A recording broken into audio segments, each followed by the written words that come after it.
Guys, last album of the evening. This is the Flaming Lips covering them for the first time with their album The Soft Bulletin. It comes in at number 24 in the 1990s on Best Ever Albums, number 2 in 1999, number 119 of all time. It is the Flaming Lips' highest rated album on Best Ever Albums. It did not make Rolling Stone's list, and Flaming Lips ranked number 64 of overall artist rankings on Best Ever Albums. So, fellas, this is the first time we're covering them. It's their ninth studio album, released Whoa. on May 17th, 1999 in the UK, and June 22nd, 1999 in the US. Not sure why, but Who is had a couple who is the release one dates. band? Was it the Scorpions that we found out had been playing for like Since 20 the years 60s. before they did rock Yeah. rock like a hurricane? I feel a little bit like Winds that of with Change. Flaming Yeah, Lips. they were. Yeah, Scorpions have been around since the 60s. There was another band though too that we covered late in that had like 9 albums out already, and then we like covered their first one. I don't remember what band that was. Yeah. Have to go back. It's getting harder to remember The these Mekons? episodes, The like, Mekons were like that. They'd released a shit ton of albums before we covered their first one, Mekons Rock and Roll. maybe. I feel like it's a more well-known band than that, Yeah. but I don't. It doesn't matter. Yeah. Yeah, it's just I can't remember shit anymore. Like when we season 1, it was like, oh, remember that? It was like, yeah, it was like 4 weeks ago, And now it's like, Christ, what's going on? All right, so genres: neo psychedelia, experimental rock, alternative rock, indie rock, psychedelic rock, symphonic pop, symphonic rock, and dream pop. Josh's favorite. Artists that influenced the Flaming Lips include the Soft Boys. Haven't talked about them in a while. Neil Young, Syd Barrett, The Who, David Bowie, Husker Du, Pink Floyd, The Stooges, Echo and the Bunnymen, The Beatles, T-Rex, Velvet Underground, Sonic Youth, Brian Eno, and the Beach Boys. Artists that they have influenced. Oh man, this is a murderer's row of some of my favorite artists from the 2000s. You got in 90s. They have Built to Spill, My Morning Jacket, Animal Collective, Radiohead, The Beta Band, MGMT, Secret Machines, Clinic, King Gizzard and the Lizard Wizard, The Shins, Modest Mouse, Arcade Fire, Super Furry Animals, Bon Iver, and Weezer. We're starting. This is like I don't know if we've covered many bands that have influenced bands that were going to be coming in the 2000s like this. So this is it tracks for the Flaming Lips as well. Yeah, go ahead. Can I also point out something? There's only one band that was on the list for both Travis and the Flaming Lips. Did you catch who they were? As far as who they influenced, Who were influences?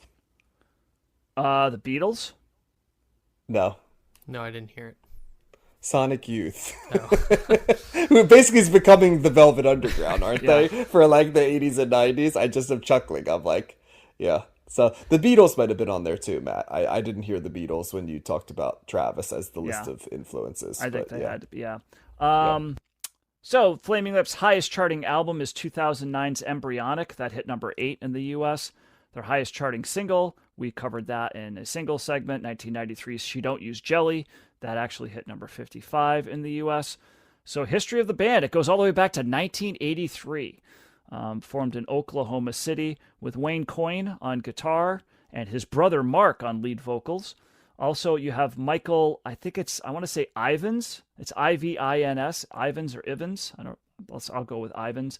On bass, Dave Costa on drums, and Richard English replaced Costa in 1984, and they released a self-titled EP, which is their only release with Mark Coyne singing lead vocals. He did not last long. I believe he left the band to go start a family. And according to an article in 1993 article in Rolling Stone, Mark and Wayne came up with the name of Flaming Lips from a story that Mark described, or that Wayne Coyne described. Quote: "When Mark and I were in, I think junior year in high school, there was a rumor about this girl who got herpes from this guy at a party. He went down on her. He went down on her with a cold sore. I don't think we knew the girl, and I'm not sure if she even existed. You know how kids just spread bullshit. But when we were thinking of band names one night over a pack of Schlitz and some left-handed cigarettes," which is I learned was you know what left-handed cigarettes are? Isn't that marijuana? I'm It is, guessing, yes. Yeah. It's Yeah, marijuana, that's what I yep. thought. Yeah, I've always heard, yes. So sitting down over a pack of Schlitz and some left-handed cigarettes, and remembered how we joked that they both had flaming lips, and it just stuck. So that's the story that they ran with. That I will never be able to hear that band name again without there you thinking go. of that. That's what I thought too. Yep. So Mark Coyne leaves the band. Wayne took over as lead vocals. They released their debut album, Here It Is, in 1986, and their second album, Oh My God, GAWD, in all caps, released in 1987. Third album, Telepathic Surgery, released in 1989. And at that point, their drummer, Nathan Roberts, replaced English on drums. And Jonathan Donahue joined the band as well. Did you guys remember Jonathan Donahue?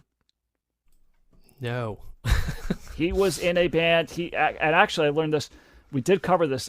He was in Mercury Rev at the time. Right. Okay. And wasn't Right. it that big fallout they had where they decided to go their own way, and actually, right? I think Mercury Rev stayed a band. Like when Donahue joined Yes. the Flaming Lips, it's not like they disbanded. It's just that he joined for a period of time and then like he left and went back to Mercury Okay, Rev. Right? good. Yeah. I remember a story of somebody affiliated with the Flaming Lips, and then I was wondering who the band was. So you answered my question, Matt. Yep. So their fourth album, In a Priest-Driven Ambulance, was released in 1990. And it was in this record where they experimented more in the studio, so they started doing that more. And then Wayne Coyne also began singing in his crackling Neil Young-like voice. So that the vocal styling, he didn't always have that. It was kind of something that he started doing in this album in 1990. They were signed to Warner Brothers Records in 1990 after a rep saw one of their shows where the venue almost burned down due to pyrotechnics. So they get signed. Their fifth album, Hit to Death in the Future Head, was released in 1992. Donahue and Roberts left the band and were replaced by Ronald Jones and Steven Drodds. And then their sixth album, Transmissions from the Satellite Heart, they have these amazing album titles. That was released in 1993. And this is the album that included the hit single, She Don't Use Jelly.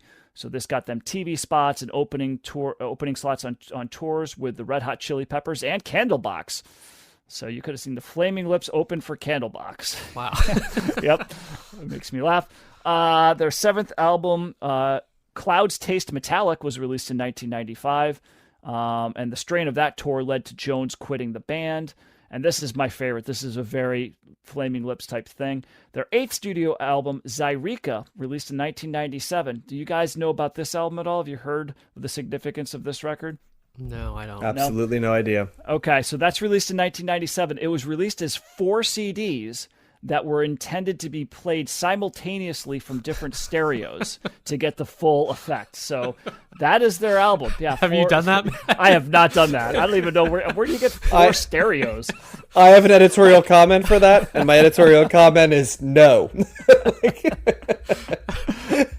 And I also read that they did, in order to like perfect this or whatever, they had a series of like, they would get volunteers to like come into a parking lot and put like, they would make like these different tapes, like, and they had them put it in their cars, and they would have them roll down their windows and play them at the same time to make try to time stuff up and stuff like that. So, very Flaming Lips, if you're familiar with them, yeah. So there was a series of unfortunate events which were actually recounted in the song Spider Bite from the album that we're covering tonight. That were actually based on true stories. So Drodds' arm was almost amputated because of what he claimed was a spider bite, which actually turned out to be an abscess, something that was an abscess as a result of his heroin use. So that's what the spider bite was.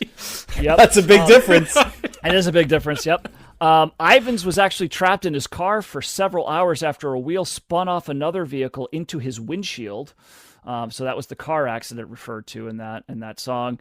And Wayne Coyne's father also died after a long battle with cancer around this time. So this record, the Soft Bulletin, their ninth record, was noted for its fusion of ordinary rock instruments, electronic beats, and synthesizers.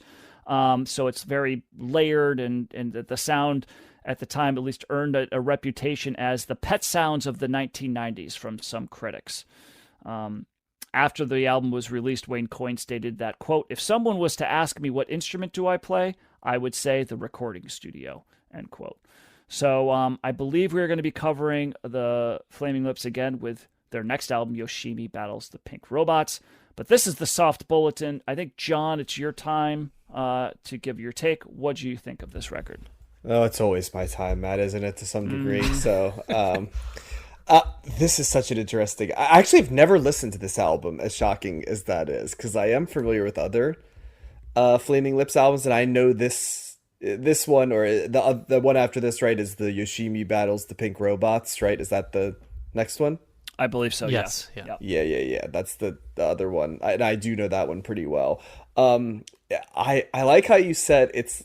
Some people call it the Pet Sounds of the 90s. Like, I get that, why they say that. This is two different albums for me. This is the music of this album, which I really liked. I was here for. And then there's Wayne Coyne's voice, which is a barrier for me, right, to this. It's just if it was one song or two songs that he sang like this, but it's an instrument of its own, right, with him in it. It's not always a welcome instrument for me.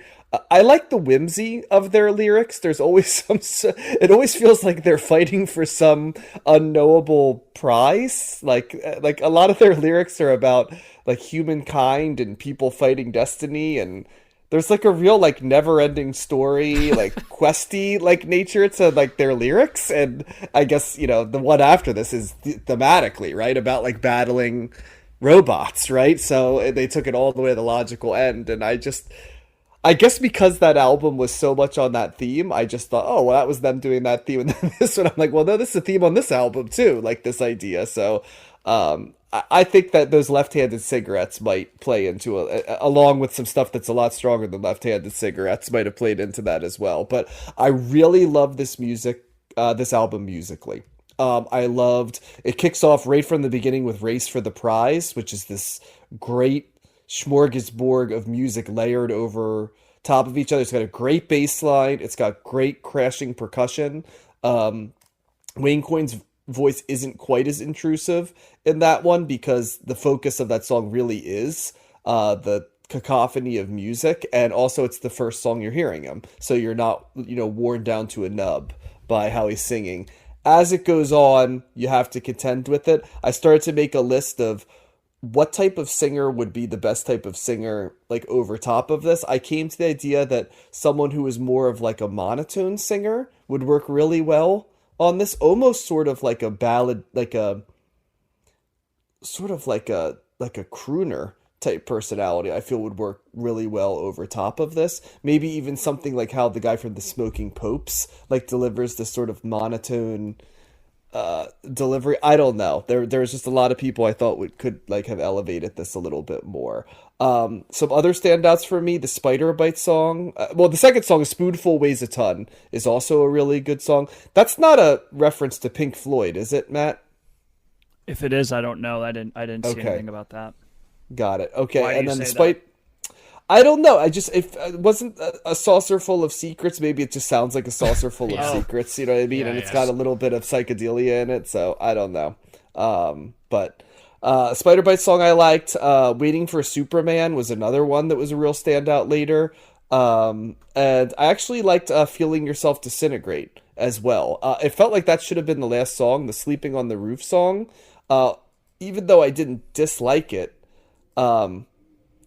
I guess it was designed to be like the lullaby closer. It just didn't really fit, I felt like, for me thematically with the rest of the album. But I like the fact that there's bands like the Flaming Lips in the world who play by their completely own playbook that doesn't seem to be influenced or dictated by absolutely anybody but whatever the hell they feel like doing at that exact time, both lyrically, musically, how soon they feel they should release something, what their image should be. It really does feel like every single day when they wake up, it's like, we're going to take this day as it comes and let's follow the muse. And much like we talked earlier about how we like that there's a couple bands like in the world that are, in it just for the simple stuff, right? Like just the hedonism, right? And that's a good thing. I feel like it's good to have stuff like this too, where there are folks, there isn't a lot commercial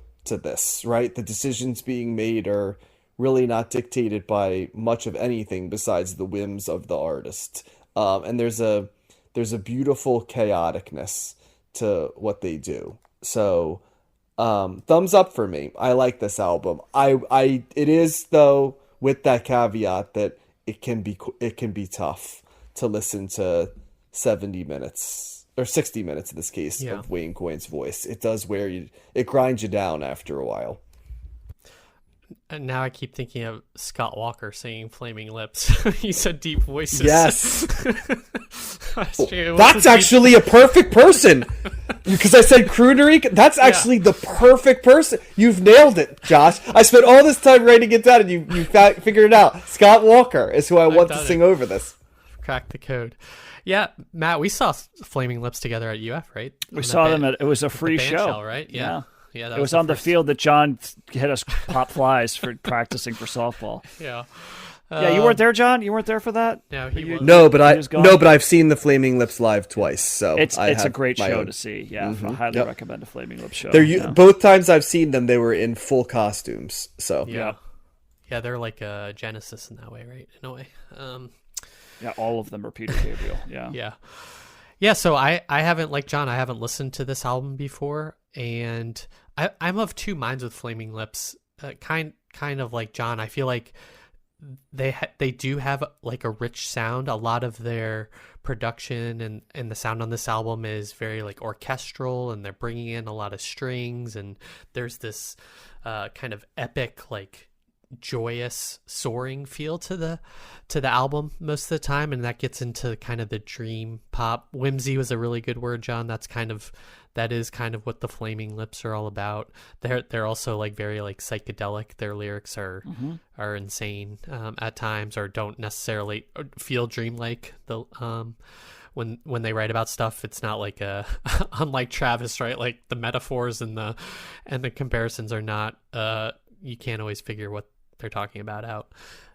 There's also to your quote, Matt, about Wayne Coyne, like you've got every other thing going on in this album. Like there's a theremin, I think, in Spider Bite, and there's piano, and there's all these other instruments, and it is a very interesting listen. Another album this week that took me a couple of listens to kind of like really get on board with, or kind of get on the same vibe. It is a lot I think for me, Flaming Lips is a band that like a little goes a long way.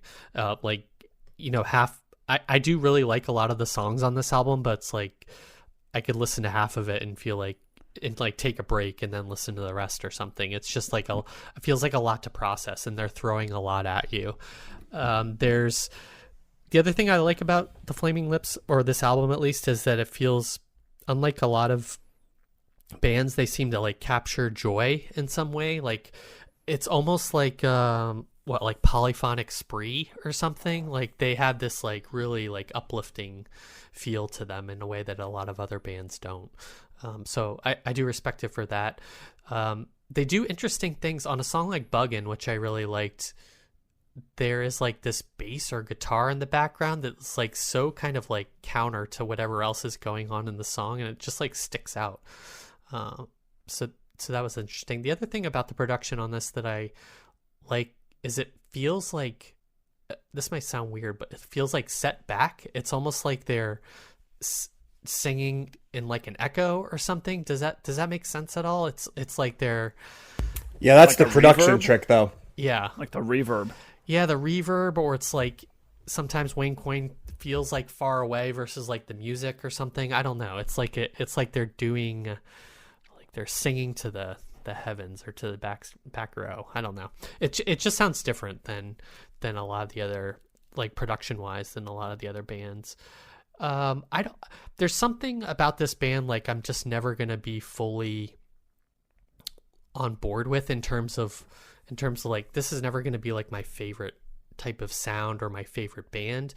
I'm just not like, maybe it's like you need like too much drugs in order to appreciate it more. I just can't like kind of totally get on the wavelength. It's just a band that I respect, but I don't like enjoy like a lot, if that makes sense. Almost like I don't know. It's just something is missing for me, or it's just like kind of the mood of the band is like not like my mood in life, and like they're not enough to like take me to another plane. Like I feel like you do have to have some sort of like, Do you have no whimsy, Josh? Is that what you're saying? or some like sort of I had like an epiphany or something to get to this altered state of enjoying the Flaming Lips or having them be my favorite band. I don't know what I'm trying to say, but the talent is there, and the songs are crafted well, and there's a lot of songs on here I really like, but there's just something that's like too extra for me, or something that I can't get on board with. But they're just, and they are, I do give them credit. They do feel like singular. Like there's not a lot of other bands in the 90s that have sound like that. Even in like the dream pop realm, there's not really anything that is like the Flaming Lips. So I am glad they've kind of, I think John said this, like I do appreciate they've carved out their own niche, and like there is a place for a band like this, and so yeah, I if we talk about more Flaming Lips, I will obviously like I'm intrigued by listening to them because I don't know any of their albums other than some of the like singles, but yeah, it's a thumbs up for me, qualified thumbs up, I suppose. Yeah. So I was not familiar with this record, although I did recognize the first two songs, Race for the Prize and A Spoonful Weighs a Ton, as well as Waiting for a Superman, particularly because especially Race for the Prize, I believe that's the opening track that they have at all their live shows. They always start with that. And so it's a very memorable sound, I think, or, melody that they have. And I've probably seen the Flaming Lips like 4 or 5 times at this point. Which are great. I mean, they do create their setup, the amount of money that they must spend on all the big balloons and the lights and the confetti and the costumes and whatever. It's just, it's insane, right? So, and Wayne Coyne gets in the bubble ball and it rolls out on the crowd, and all that. And and every time I see them, it's like there's a new thing that they've got, So they're very creative. It's not just musical. It's not just the music. It's the visual experience as well. And the art show, like the videos that they have in the background and that type of thing. So the only album that I ever owned of the Flaming Lips is the Yoshimi Battles the Pink Robot, so I know that record. And so I've always liked the Flaming Lips, but as you guys were talking, I was thinking about my take of this record overall. I'm kind of similar to you, Josh, and this is reminding me of my take of Tool, right? Because like Tool, both of these, that they have a lot of elements that if somebody were just to start naming off things that this band does or what they sound like, I'd be like, check, right? That's something that I like, right? Like the experimentation, right? Kind of like the in the studio, and the melody and trying different sounds and stuff like that. I'm like, and even Wayne Coyne's voice, which I hear what you're saying, John. It is a pretty. It's as distinct. I mean, we start talking about distinct voices that annoy people. Like if you're thinking about the Bob Dylans of the world, or Billy Corgan, right? Or I don't know, maybe Tom Waits or something, like people that are like, God, that voice is awful. Like this might be the top one, right? Like that I would like that I get the most, right? Like that's off-putting. He's trying to sound bad in some cases. It sounds it's like right? He almost can't sing. Like doesn't have the voice. And actually when I read that it took 4 albums for him to get to this sound, I'm like, well, what was he sounding like? I almost kind of want to go back and see what does Wayne Coyne sound like when he's trying to sing? Almost like what Dylan did with Nashville Skyline, right? Because the Nashville Skyline was like Dylan's going like, I can actually sing. Here I go, right? So that would be interesting. Well, that's like the complete opposite. That's like, I can sing now. This did not convey that to me. No. But it's similar that like if Wayne Coyne he's trying to sound like this clearly. Oh, I hear what you're natural saying. singing song. Okay. But he's trying to. This is part of the vibe of the band. But he can probably sing, and I'm interested to hear what that sounds like. Sorry if I wasn't clear on that. But my take is like it's similar to you, Josh, because I feel like, and there's some songs on here that I do like. Like I like those songs that I already mentioned. I did like you said, Josh, Buggin', I think was a really good song. I thought the Gash was pretty good as well. And a lot of these songs are good, but I agree with you, Josh, that like it's not taking me to the next level. It's kind of like it's a lot of interesting sounds and a lot of interesting, decisions that they're making and combinations of things to make them a singular band. I certainly agree with that. Like, who the heck sounds like the Flaming Lips? Like nobody, right? So props to them for that. I just don't know if the strength of the songwriting, like musically, is there for me. I think that might be what it is. It's kind of like, it's interesting, cool sounds. But at the end of the day, if I'm really like wanting to get like, a melodic structure or like a rhythm or a flow or a groove or whatever, I don't really find a ton of that. There's some really good like Waiting for a Superman is a really good melody there. Buggin', I think, like I mentioned before. But some songs like The Spark That Bled, the Spider Bite song, that's fine. Right. It's just, but it's not really, I'm not connecting with it, and so there's part of me like Tool. I really want to like this band. Like, I like the quirky nature of them. I like what they're doing in their live performances. And they're just, I remember this too. Do you guys remember the magazine Blender? Yeah. I think it was like Yes. So, and they had a segment in that magazine where they would give an artist like some random like amount, like, we gave this artist $723, and what are you going to do with it, right? And so they did that with the Flaming Lips, and they spent their money on strippers and Pepto-Bismol, and they got a kiddie pool, and they put the strippers in the kiddie pool, and they dumped it, like they doused everybody in Pepto-Bismol. That was their thing, right? Like that. So there's, what do they do? Like, everybody did random things with that, but that might have been the most random thing, right? Yeah. I hope they played Push It by Static X. Yes. So like I love their vibe, and Wayne Coyne's is like this goofy guy. He's an artist, like it's like it's everything, right? It's not just the music, it's the performance, it's the visuals, and so like I love that, about them. But musically, like, if I'm gonna go put on an album, or if I'm gonna put songs in a playlist or whatever, I don't know if I'm gravitating towards a ton of Flaming Lips stuff. There's just other music that I would rather listen to. And I hate saying that, again, because I think that this is a band they've influenced lots of people, lots of bands that I love, and I respect the hell out of them. This is a band that I want to like more, and I just haven't found myself getting to that. I was hoping maybe I would with this record, because I did read that this is widely considered their best album. And it's very good. But it's also not something, I don't know if I'm going to go back to this, right? Like, which makes me a little sad. It is what it is. So, I'm still, but it's not for me to go like I'm thumbs down on it. Like, there's still enough here for me to go, it's a good record. But at the same time, it's not taking me to like another level or anything like that, where music like this, I really want it to do that, because I think that it can. And when music like this does that, it's awesome. Like, when you get that perfect combination of like the artistry and the unique nature of what they're doing, and just like it grabs you, right? And you find that melody, you find that groove, and you're just it hits you. And there's not much Flaming Lips stuff that does that for me, unfortunately. So yeah, it's a thumbs up, but it's a slight thumbs up at the same time. A little bit of a caveat. Wow, for me. Yeah. I did not have me being the biggest fan of this album on the bingo card, but yeah, well, Matt, you said like a lot of the bands that were influenced by them were your favorite, or I like said your favorite. You like them, so you must like those bands more than this. Yeah, probably a lot of Yeah. them. I would say that's true. Yeah, there's something. But, something about the Flaming Lips or this album that's like so meandering in a way. And maybe that's something that I don't respond to as well. Yeah.